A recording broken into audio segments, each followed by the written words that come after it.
Dengan siapa Kain menikah jika Adam dan Hawa adalah manusia pertama? Pertanyaan ini setua narasi kitab Kejadian itu sendiri. Keraguan ini telah melintasi generasi, memicu perdebatan di antara para ahli Alkitab, orang-orang skeptis, dan bahkan orang Kristen yang setia dalam iman. Ini adalah salah satu dari pertanyaan-pertanyaan yang memaksa kita untuk berhenti, merenung, membuka kitab suci dengan lebih perhatian. Dan yang terpenting, membiarkan Roh Kudus menuntun kita melampaui permukaan teks. Dalam pasal 4 kitab Kejadian, segera setelah melakukan pembunuhan pertama dalam sejarah, Kain dikonfrontasi oleh Allah. Darah Habel berseru dari tanah dan hukuman pun tak terelakkan. Allah mengutuknya dan menghukumnya untuk mengembara sebagai pelarian dan orang tersesat. Tetapi dalam ayat 16, sesuatu yang mengejutkan terjadi. Kain pergi dari hadapan Tuhan dan tinggal di tanah Nod di sebelah timur Eden. Dalam ayat berikutnya tertulis bahwa Kain berhubungan dengan istrinya dan dia mengandung dan melahirkan seorang anak laki-laki yang diberi nama Henoch. Narasi berlanjut dengan mengatakan bahwa Kain mendirikan sebuah kota dan memberikan nama kota itu sesuai dengan nama anaknya. Dan disinilah keraguan itu mulai muncul. Dari mana datangnya perempuan ini? Sampai titik ini dalam sejarah, Alkitab hanya menyebutkan 4 manusia, Adam, Hawa, Kain, dan Habel. Habel telah mati. Adam dan Hawa melanjutkan perjalanan hidup mereka, masih melahirkan anak-anak.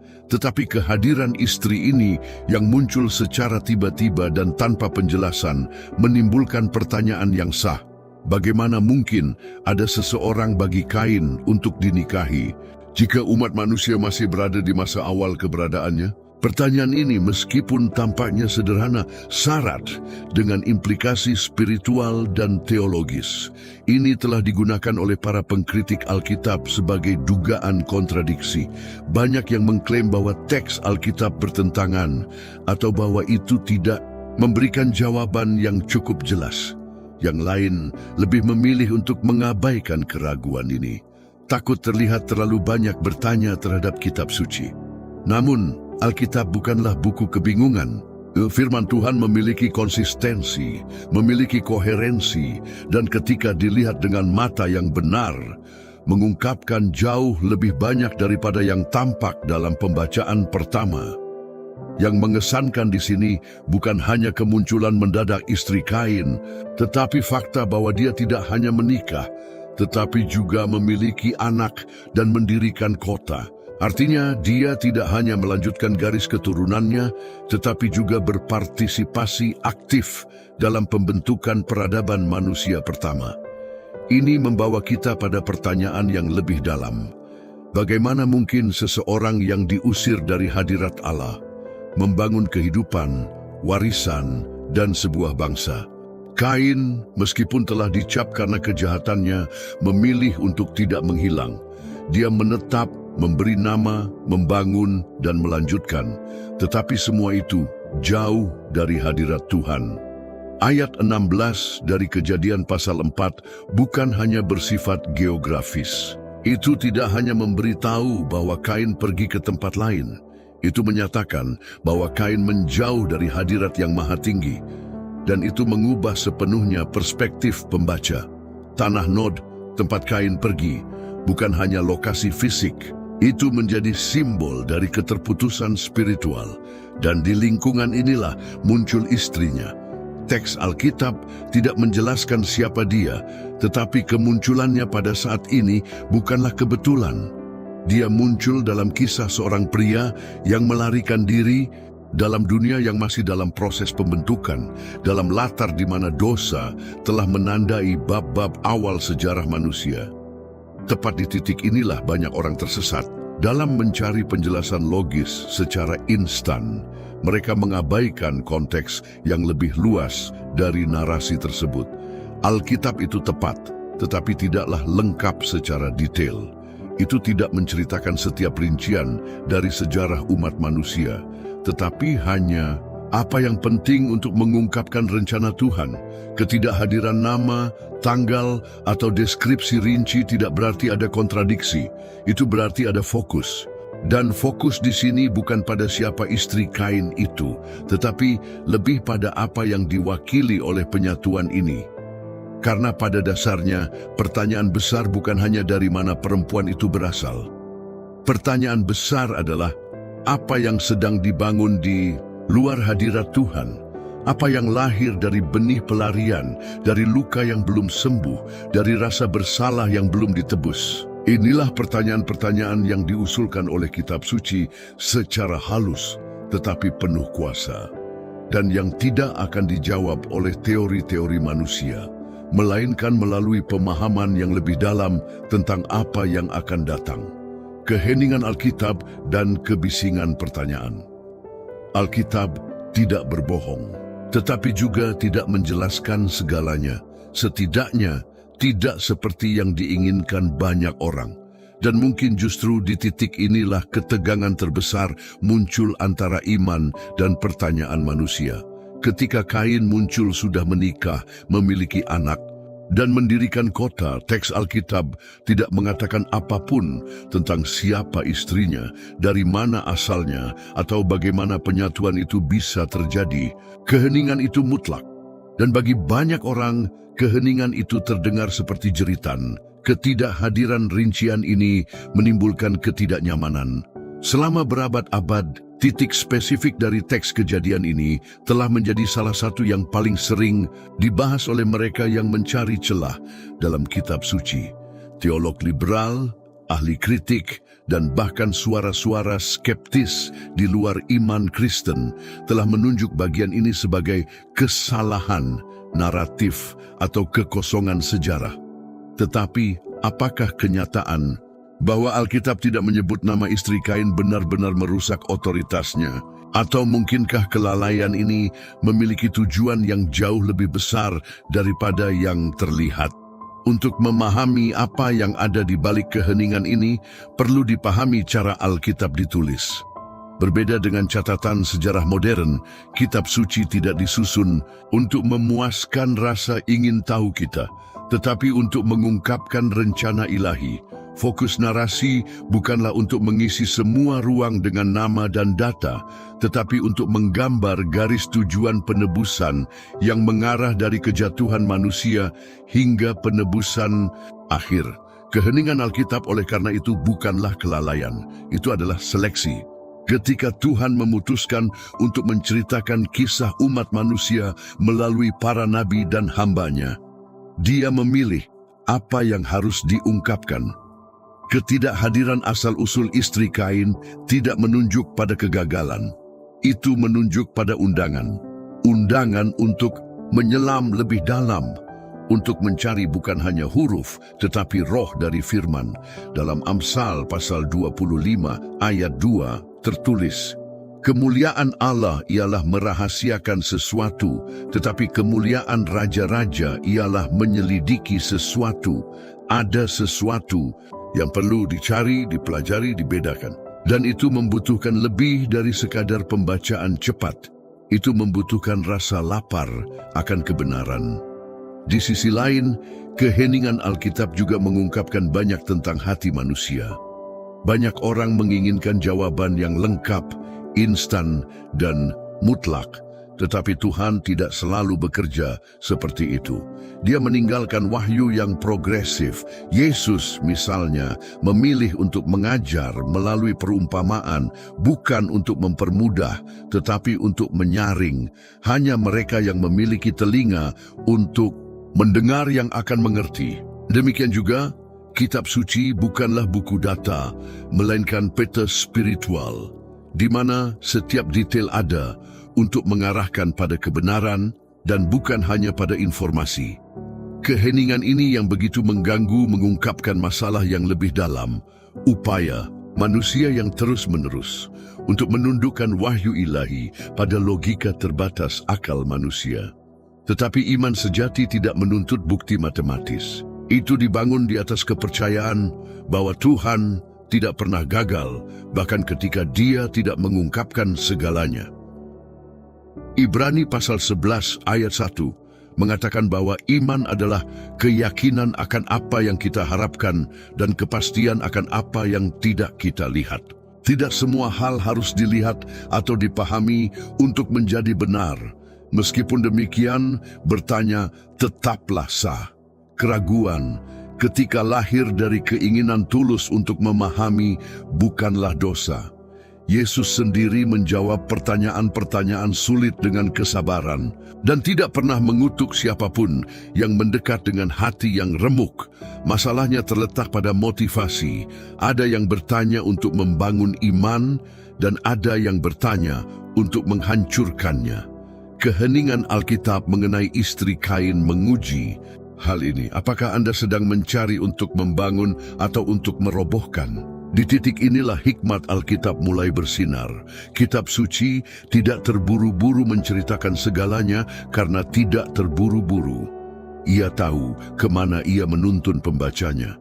Ia menanam misteri agar sepanjang perjalanan misteri itu mengungkapkan sesuatu yang lebih besar. Dan ketidakhadiran nama istri Kain berfungsi sebagai salah satu penanda yang memaksa kita untuk berhenti, berpikir, dan memahami bahwa Tuhan tidak menyia-nyiakan kata-kata. Dia mengarahkan setiap baris dengan tujuan yang kekal. Ketika teks menyatakan bahwa Kain memiliki seorang istri dan seorang anak, tanpa menjelaskan asal-usul perempuan itu tidak menciptakan kebingungan. Itu hanya memprioritaskan apa yang benar-benar penting pada saat itu dalam narasi. Tujuannya bukan untuk mengungkapkan siapa istrinya, tetapi untuk menunjukkan bahwa garis keturunan Kain terbentuk jauh dari hadirat Tuhan. Itulah yang ingin Alkitab agar pembacanya renungkan. Dan meskipun banyak yang tidak menerima keheningan ini sebagai cukup, kita harus ingat bahwa Alkitab tidak ditulis untuk menyenangkan tuntutan manusia, tetapi untuk menuntun hati menuju kebenaran. Keheningan mengenai istri Kain tidak bertentangan dengan Alkitab.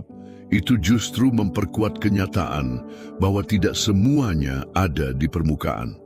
Beberapa jawaban ada di antara baris-barisnya, dan yang lain hanya ada di dalam hati mereka yang memutuskan untuk mencari dengan hormat apa yang tersembunyi di sini lebih dari sekadar nama. Ini adalah undangan untuk membedakan, karena terkadang Tuhan lebih banyak berbicara melalui apa yang tidak Dia ungkapkan daripada melalui apa yang Dia catat. Anak-anak Adam dan Hawa yang tidak dikenal. Pertanyaan tentang istri Kain mulai dijawab, bukan melalui dugaan, tetapi melalui pernyataan langsung dari kitab suci itu sendiri. Dalam Kejadian, pasal 5 ayat 4, tertulis bahwa umur Adam setelah memperanakan Set 800 tahun lamanya, dan ia memperanakan anak-anak laki-laki dan perempuan. Penyebutan singkat ini yang sering diabaikan membawa sebuah kunci diam-diam untuk menguraikan misteri yang menyelimuti garis awal umat manusia. Ini tidak hanya mengonfirmasi keberadaan anak-anak lain selain Kain, Habel, dan Set, tetapi juga menunjukkan bahwa penggandaan spesies manusia sudah berlangsung sejak hari-hari pertama penciptaan. Adam hidup lebih dari 900 tahun. Dalam jangka waktu itu, menghasilkan keturunan tidak hanya mungkin, tetapi sangat penting untuk memenuhi perintah yang telah diberikan Allah sejak awal. Beranak cuculah dan bertambah banyak, memenuhilah bumi, seperti tertulis dalam Kejadian pasal 1 ayat 28. Perintah ini bukanlah simbolis, melainkan harfiah.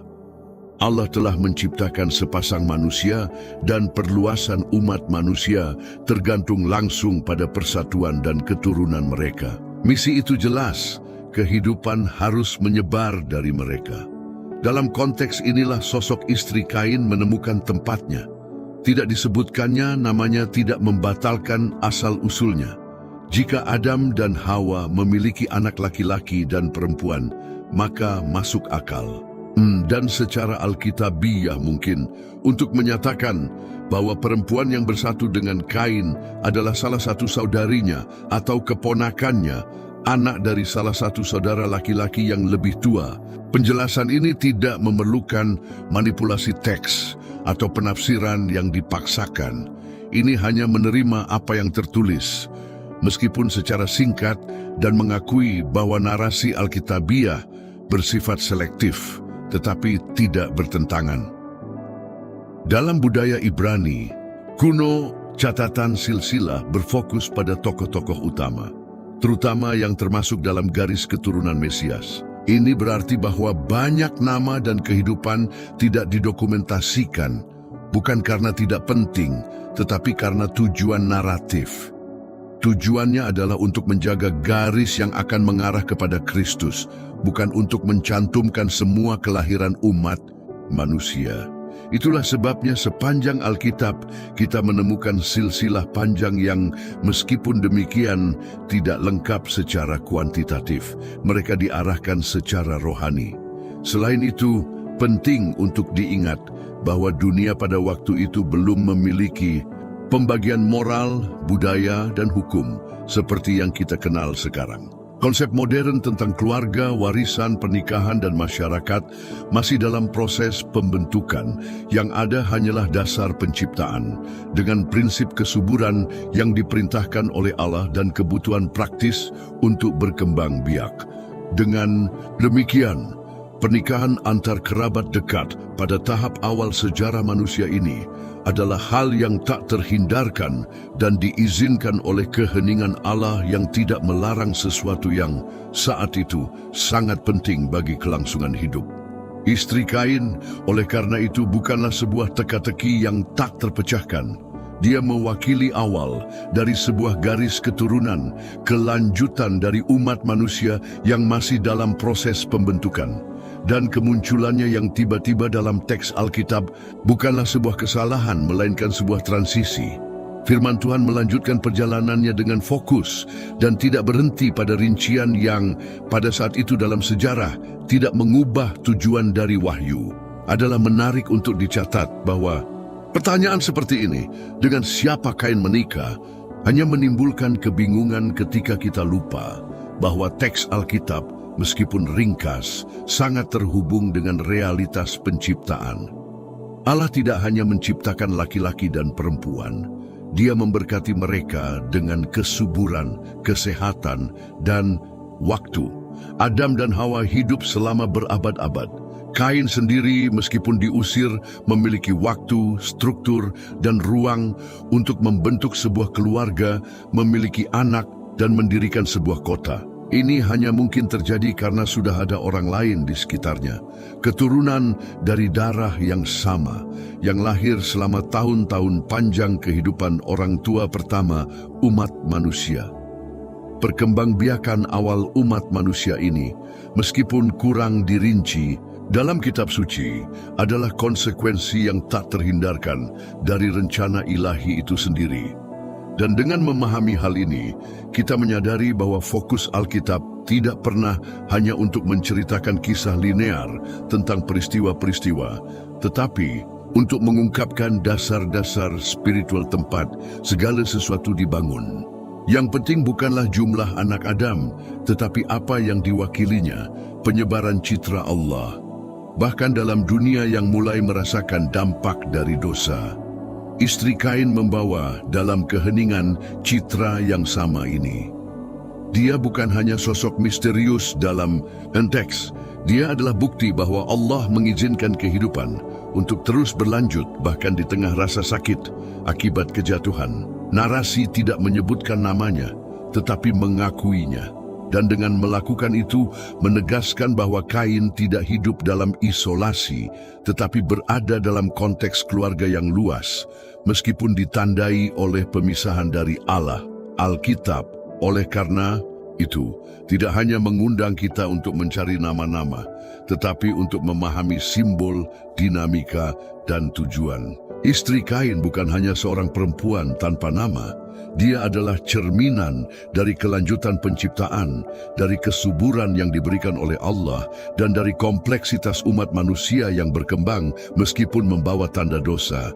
Dan dalam skenario perkembangan dan keheningan inilah muncul pertanyaan-pertanyaan baru. Karena jika perkembangbiakan itu nyata dan keluarga-keluarga terbentuk, apa yang bisa kita katakan tentang batas dari penyatuan ini?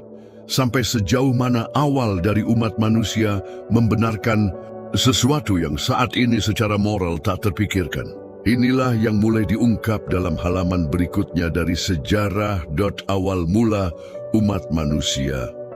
Pertanyaan berikutnya muncul secara alami, hampir tak terhindarkan. Jika Kain menikah dengan saudara perempuannya atau kerabat dekat, seperti yang disarankan, Alkitab dengan menyatakan bahwa Adam memperanakkan anak-anak laki-laki dan perempuan, bukankah ini merupakan kasus insest? Ini adalah kegelisahan modern yang didasarkan pada hukum, moralitas, dan konteks sosial masa kini.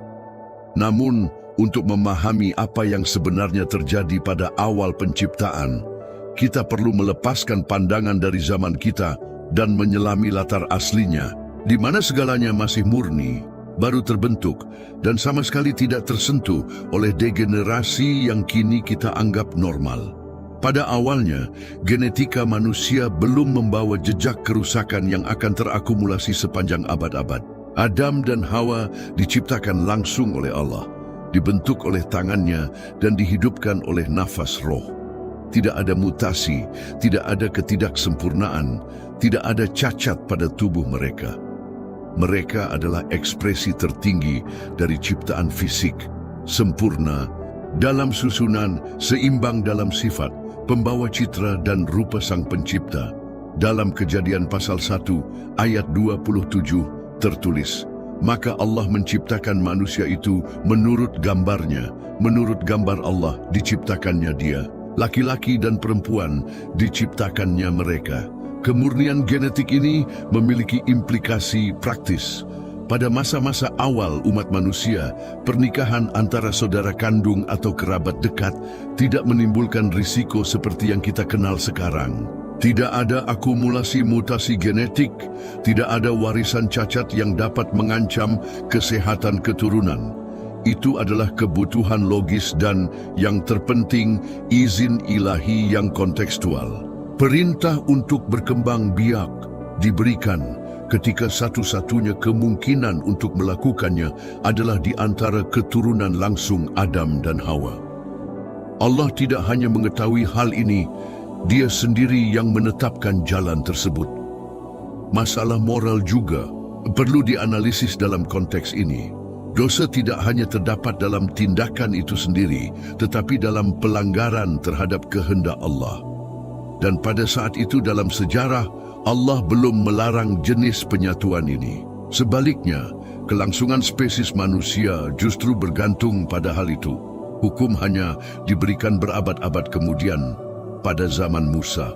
Dan ketika hukum itu datang, barulah Allah menetapkan dengan jelas batas-batas dalam kehidupan keluarga dan seksual, melarang hubungan antara saudara, paman, dan keponakan.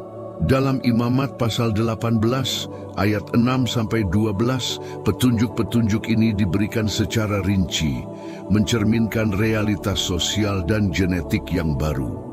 Sebelum itu, bagaimanapun umat manusia masih muda, murni dalam susunan dan praktik-praktiknya, mengikuti tujuan ilahi yang lebih besar, mengisi bumi, memenuhi misi awal, menanamkan akar di tanah yang baru terbentuk. Pernikahan antar saudara yang hari ini akan dipandang sebagai skandal, pada waktu itu merupakan tindakan suci, diperlukan dan diberkati oleh tidak adanya kejahatan yang kini kita bawa dalam tubuh kita sendiri.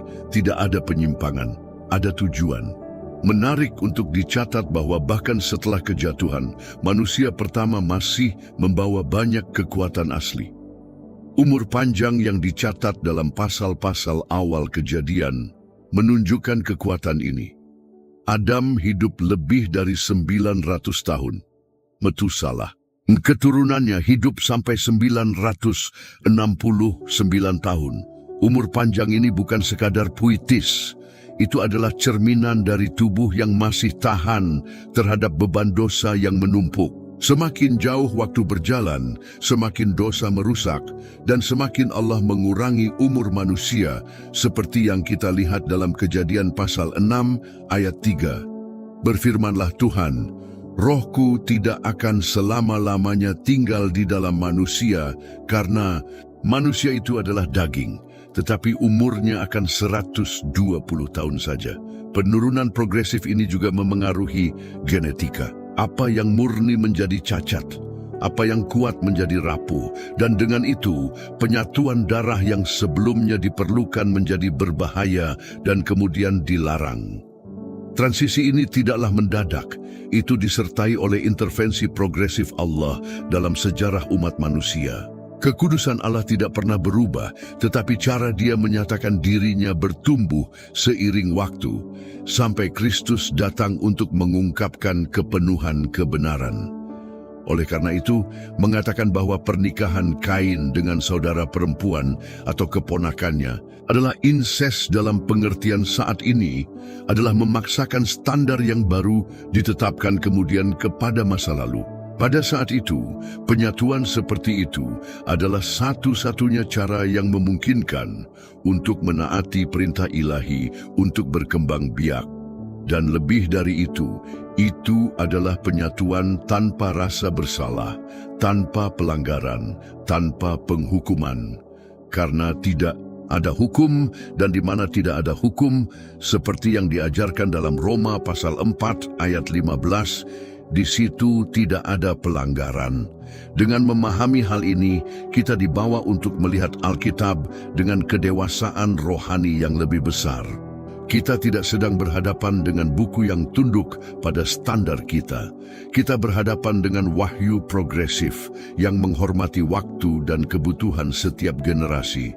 Allah tidak berubah, tetapi Dia membimbing manusia dalam perjalanannya, menyatakan langkah demi langkah apa yang perlu dipahami. Perspektif ini mengubah pertanyaannya. Itu berhenti menjadi keraguan moral dan menjadi penemuan spiritual. Kain tidak melanggar ketika bersatu dengan kerabatnya. Dia mengikuti satu-satunya jalan yang memungkinkan di zamannya. Dan Allah yang mengetahui segalanya dan melihat segalanya mengizinkan kehidupan untuk terus berjalan melalui cara itu. Benih itu tetap berlanjut, garis keturunan bertumbuh, umat manusia berkembang.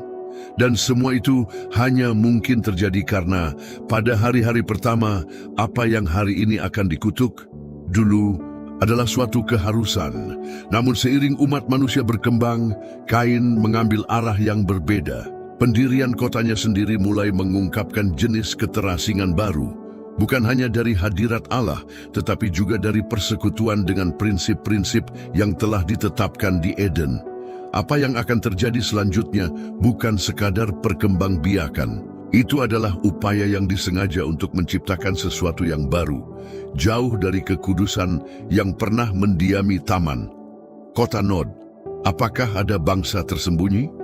Dalam Kejadian pasal 4 ayat 16, kita membaca bahwa maka Kain pergi dari hadapan Tuhan dan ia menetap di tanah Nod di sebelah timur Eden.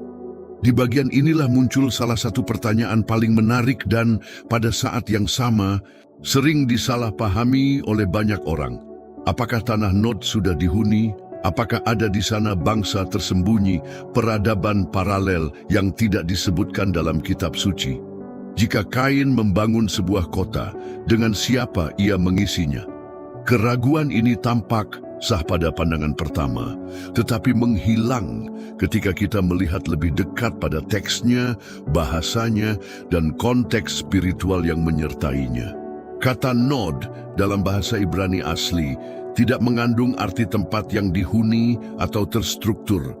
Nod berarti mengembara atau pelarian. Ini bukanlah nama kota kuno, melainkan deskripsi sebuah wilayah yang ditandai oleh pengasingan, oleh keterpisahan, oleh beban hukuman. Tanah Nod melambangkan lebih dari sekadar lokasi geografis. Itu adalah cerminan dari keadaan jiwa Kain yang telah dihukum untuk berjalan di dunia tanpa akar, tanpa istirahat, tanpa damai. Ketika teks mengatakan Bahwa Kain menetap di tanah Nod, itu tidak berarti dia menemukan tempat perlindungan yang sudah ada, tetapi bahwa ia didorong menjauh dari persekutuan dengan Allah. Dan ketika dikatakan bahwa di sana ia memiliki seorang istri, seorang anak, dan mendirikan sebuah kota, itu bukan sedang menggambarkan sebuah metropolis yang sudah ada sebelumnya, melainkan awal dari upaya manusia untuk membangun kembali kehidupan di luar hadirat ilahi. Kain tidak menemukan kota, dia mendirikan satu. Pendirian itu tidak muncul begitu saja. Seperti yang telah kita lihat sebelumnya, Adam dan Hawa memiliki anak-anak laki-laki dan perempuan selama berabad-abad. Umat manusia sedang berkembang biak sepenuhnya. Dan meskipun Alkitab tidak memberikan kita garis waktu yang tepat antara kelahiran Kain, kematian Habel, kelahiran Set, dan munculnya kota Henoch, jelas bahwa ada cukup waktu agar sejumlah besar keturunan sudah ada. Bahkan Kain sendiri ketika menerima hukumannya takut bahwa siapapun bisa membunuhnya. Ini menunjukkan bahwa sudah ada orang lain selain dirinya dan orang tuanya. Oleh karena itu, ketika Kain menetap di tanah Nod, ia tidak menemukan bangsa tersembunyi. Ia membawa serta keinginan untuk membangun sesuatu yang menandai kisah hidupnya sendiri. Maka istrinya mengandung dan melahirkan Henoch. Dan Kain, alih-alih hidup mengembara seperti yang telah ditentukan, mencoba membangun akar. Ia membangun sebuah kota dan memberinya nama anaknya. Tindakan ini mengungkapkan lebih dari sekadar proyek pembangunan kota. Ini mengungkapkan upaya untuk mengabadikan dirinya sendiri, untuk meninggalkan warisan pribadi, untuk mengukuhkan identitasnya, bahkan setelah ditolak. Pembangunan sebuah kota pada titik ini dalam sejarah adalah sesuatu yang bersifat simbolis dan spiritual.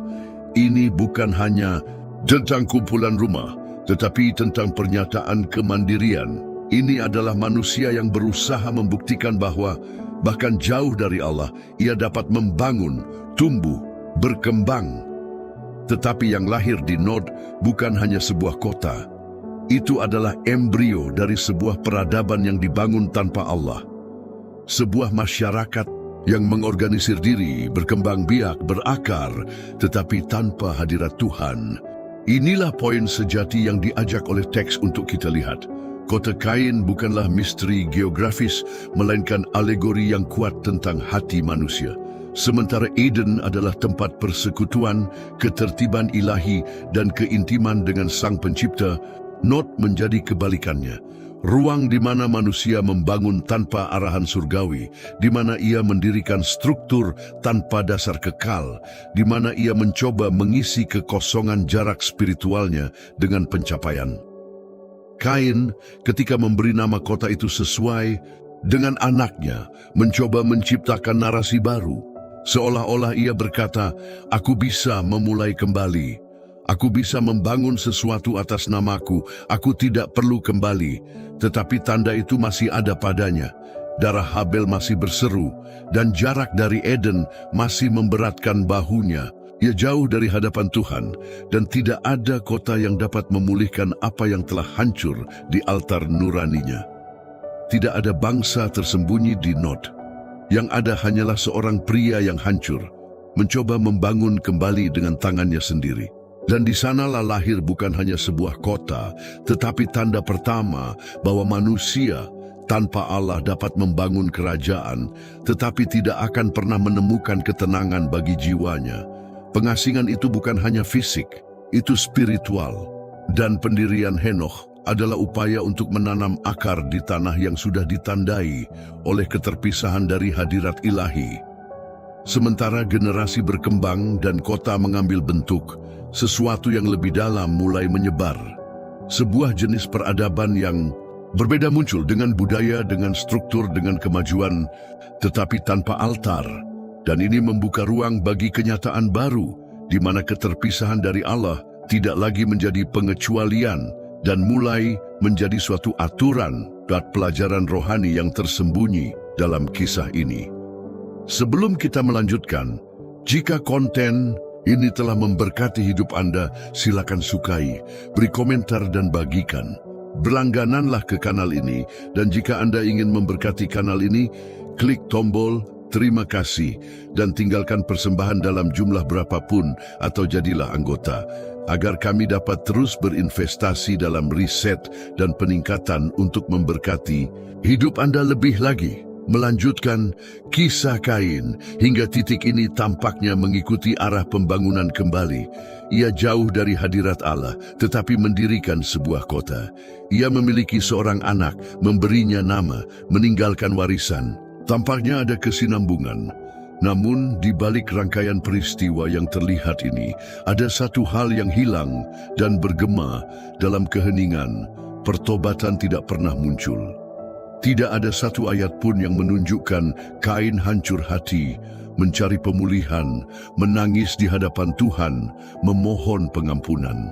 Yang kita lihat adalah seorang pria yang melarikan diri, merasa takut, membangun, tetapi tetap diam di hadapan rasa bersalahnya sendiri. Ia tidak lenyap dari narasi, tetapi juga tidak berdamai dengan Dia yang memberinya kehidupan. Ia hanya terus melangkah, jauh, aktif, produktif, tetapi secara rohani absen. Kenyataan ini menghadirkan pelajaran yang mendalam, seringkali diabaikan. Adalah mungkin untuk melanjutkan hidup, membangun jalan, memiliki keluarga, pekerjaan, stabilitas, dan bahkan meninggalkan warisan, namun tetap terputus dari hadirat Allah. Kekosongan rohani tidak selalu muncul dalam bentuk kehancuran langsung atas struktur luar. Seringkali itu tersembunyi di balik lapisan kehidupan yang tampak berhasil. Inilah yang terjadi dengan Kain.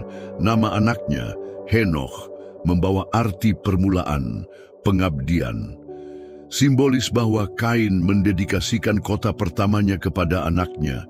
Ia mencari awal yang baru. Sesuatu yang dapat menyatakan kepada dunia dan mungkin kepada dirinya sendiri bahwa ia bisa terus melangkah. Tetapi bangunan baru tidak menghapus reruntuhan lama. Kota Henokh didirikan di atas pasir keterasingan. Tidak ada dasar rohani, tidak ada altar, tidak ada Allah. Ketiadaan ini menyakitkan tetapi penuh makna. Ini adalah gambaran dari generasi yang mulai lahir tanpa ikatan dengan Eden, tanpa ingatan akan suara Allah yang berjalan di taman saat senja, tanpa persekutuan dengan Sang Pencipta. Generasi Kain sedang dibentuk oleh seseorang yang telah dijauhkan dari terang dan sekarang membangun dalam bayang-bayang, dan bayang-bayang itu perlahan mulai menyebar. Di titik inilah kisah ini mulai mendapatkan nada yang lebih kelam, karena meskipun tanpa memberontak secara terang-terangan, Kain menjadi yang pertama mencoba hidup tanpa Allah. Tanda pada dirinya bukan hanya akibat dari kejahatan, itu adalah akibat dari hati yang menolak untuk kembali. Dan pola hidup ini mulai ditiru. Kain membangun kota, tetapi tidak membangun altar, dan itu menjelaskan segalanya.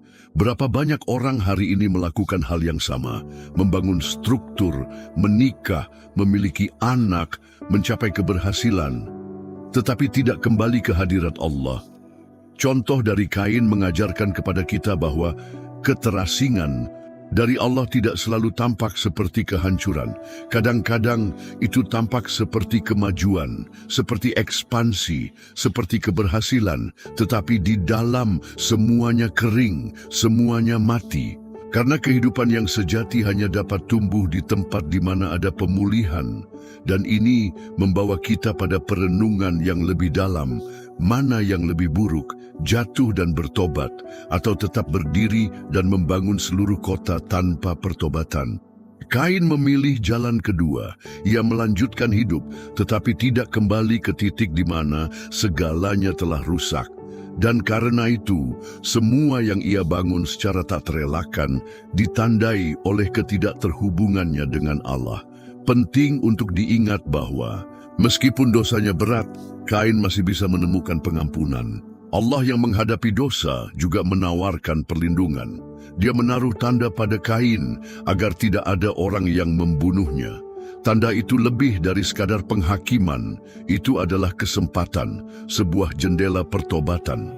Tetapi kesempatan itu tidak dimanfaatkan. Kain lebih memilih hidup di bawah beban pengasingan daripada bersujud di tanah dan berseru minta belas kasihan. Keheningan Kain di hadapan langit adalah apa yang membuat kisahnya begitu berat. Ia berbicara dengan Allah sebelum dihukum. Ia mengeluh takut bertanya. Tetapi setelah penghakiman, tidak ada lagi kata-kata. Tidak ada lagi permohonan. Hanya jarak. Ia pergi. Dan sejak saat itu, semua yang ia lakukan adalah membangun di luar hadirat Allah. Hal ini mengungkapkan sesuatu yang jarang disadari. Penghakiman sejati atas Kain bukanlah kutukan atas tanah atau pengasingan fisik. Itu adalah keterasingan spiritual. Ia hidup, tetapi tanpa Allah. Ia mendirikan, tetapi tanpa altar. Ia menghasilkan, tetapi tanpa berkat. Inilah tragedi tersembunyi dalam narasinya.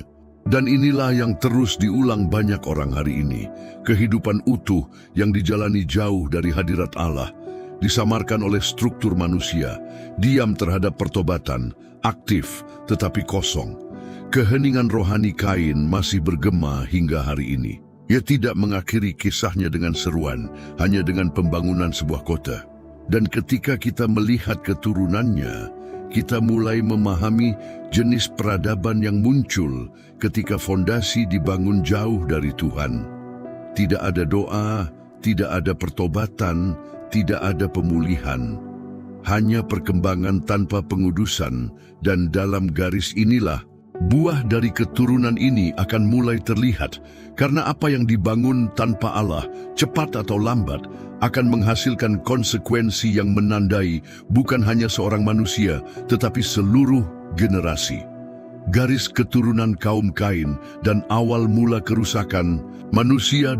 Kota yang didirikan oleh Kain, yang dinamai menurut nama putranya, Henokh, bukan sekadar penanda dari rekonstruksi pribadi. Kota itu menjadi tempat lahirnya sebuah garis keturunan.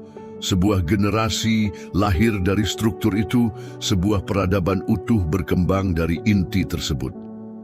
Dan bersamanya datang kemajuan, budaya, penguasaan teknis, tetapi juga benih dari kerusakan yang sunyi, mendalam, yang akan menyebar di antara keturunannya seperti sungai yang mengalir tanpa kendali.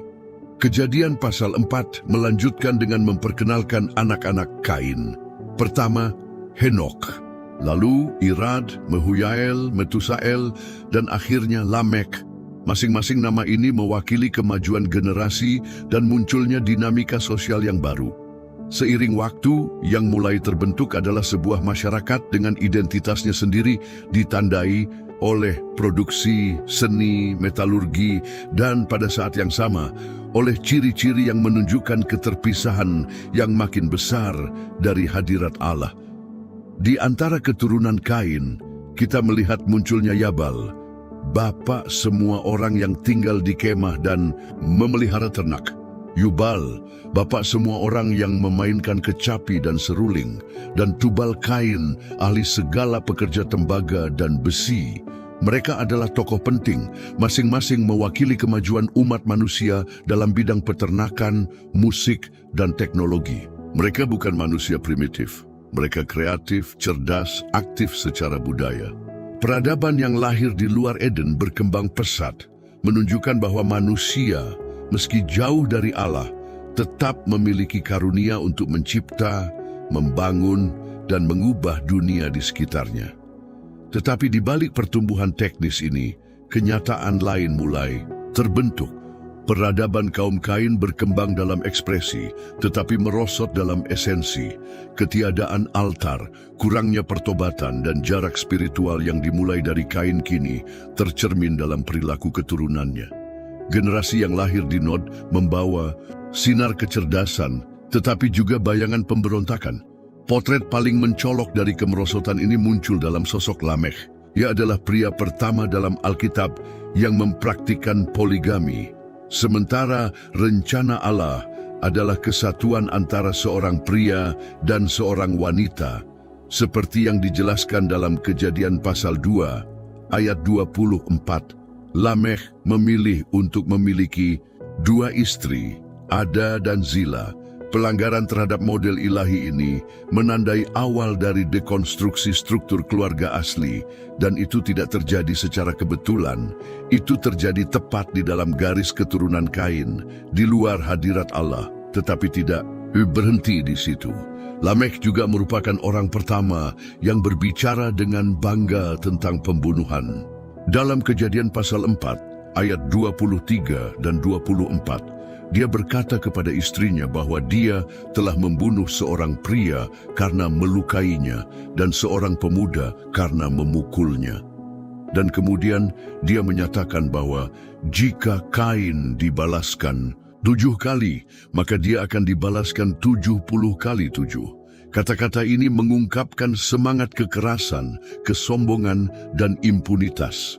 Gema yang terdistorsi dari tanda yang Allah berikan kepada Kain, tetapi sekarang digunakan sebagai pembenaran untuk kejahatan, bukan sebagai perlindungan dari pembalasan. Budaya yang terbentuk di tangan keturunan Kain bukanlah budaya penyembahan. Itu adalah budaya ekspresi tanpa penundukan, penciptaan tanpa pengudusan, kekuatan tanpa takut. Apa yang dimulai dengan kejahatan tersembunyi kini menjadi gaya hidup. Dan ketiadaan Allah yang pada Kain hanyalah luka sunyi, kini berubah menjadi kebanggaan yang diumumkan. Lamekh tidak hanya membunuh, dia membanggakannya. Dia menyanyikannya. Disinilah kita menyadari bahwa kerusakan manusia bukan hanya kesalahan pribadi. Itu adalah warisan yang diturunkan. Apa yang tidak diselesaikan dalam hati seseorang bisa menjadi pola dalam seluruh generasi. Keheningan Kain menjadi kekerasan Lamekh, ketiadaan altar menjadi poligami, kota tanpa Allah menjadi peradaban tanpa batas, dan apa yang ditanam di Nod mulai mekar dalam kemerosotan. Ini mengajarkan kepada kita bahwa keterasingan dari Allah, bahkan ketika tampaknya terkendali, selalu menghasilkan buah yang pahit. Masyarakat kaum Kain kaya dalam produksi, tetapi miskin dalam kekudusan. Mereka kreatif, tetapi tanpa arah rohani. Semua yang mereka hasilkan bersifat horizontal, tanpa hubungan dengan langit. Dan ketika langit tidak hadir, cepat atau lambat, bumi akan rusak. Kemerosotan ini tidak berhenti pada Lamekh. Itu menyebar semakin intensif hingga seluruh bumi penuh dengan kekerasan. Seperti tertulis dalam Kejadian pasal 6, ayat 11. Adapun bumi itu telah rusak di hadapan Allah dan penuh dengan kekerasan. Apa yang dimulai dari satu orang menjadi budaya, dan apa yang dulunya kesalahan pribadi berubah menjadi sistem moral yang rusak. Garis keturunan Kain, oleh karena itu bukan sekadar cabang dari pohon silsilah umat manusia.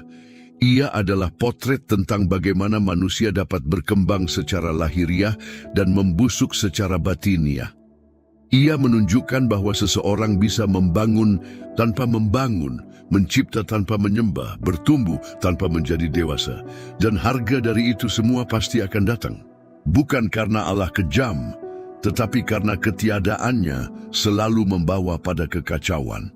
Dan sementara garis ini terus berkembang, menggandakan bakat dan kegelapan, pertanyaan awal terus bergema, kini disertai dengan peringatan yang lebih dalam. Apa yang lahir dari sebuah penyatuan di luar hadirat Allah mungkin dapat mekar untuk sementara, tetapi membawa benih kehancuran dalam dirinya. Dan pada titik inilah kita mulai melihat dengan lebih jelas makna di balik kisah istri Kain. Karena pertanyaan tentang dengan siapa dia menikah kini membawa kita ke titik di mana jawabannya tidak lagi sepenting apa yang dihasilkan dari penyatuan itu. Pertanyaan yang membuka jalan ini kini kembali, bukan lagi sebagai tantangan, tetapi sebagai pintu menuju pemahaman. Dengan siapa Kain menikah? Jawabannya, dalam terang kitab suci itu sendiri, jelas, konsisten, dan kokoh secara rohani. Dia bersatu dengan salah satu saudari atau keponakannya, keturunan langsung dari Adam dan Hawa. Perempuan ini tidak disebutkan namanya, tetapi diasumsikan oleh narasi Alkitabiah, didukung oleh Kejadian pasal 5, di mana tertulis bahwa Adam memperanakkan anak-anak laki-laki dan perempuan sepanjang hidupnya yang panjang. Perempuan ini, yang diam dalam teks, adalah bagian dari penggenapan perintah ilahi. Beranak cuculah dan bertambah banyak. Ia mewakili perluasan kehidupan di dunia yang baru saja dimulai. Suatu masa ketika kebutuhan untuk berkembang biak lebih besar daripada definisi sosial apapun di masa depan. Belum ada hukum Musa, tidak ada struktur sosial yang kompleks, hanya kesederhanaan dari ciptaan yang berkembang, menaati perintah yang datang langsung dari Allah. Kain menikah dalam lingkup keluarganya sendiri karena itu satu-satunya lingkup yang ada. Praktik ini, yang di mata modern tampak tidak pantas, adalah alami dan diperlukan pada fajar umat manusia. Allah yang tidak menyembunyikan atau membingungkan, mengizinkan kenyataan ini tanpa penghukuman.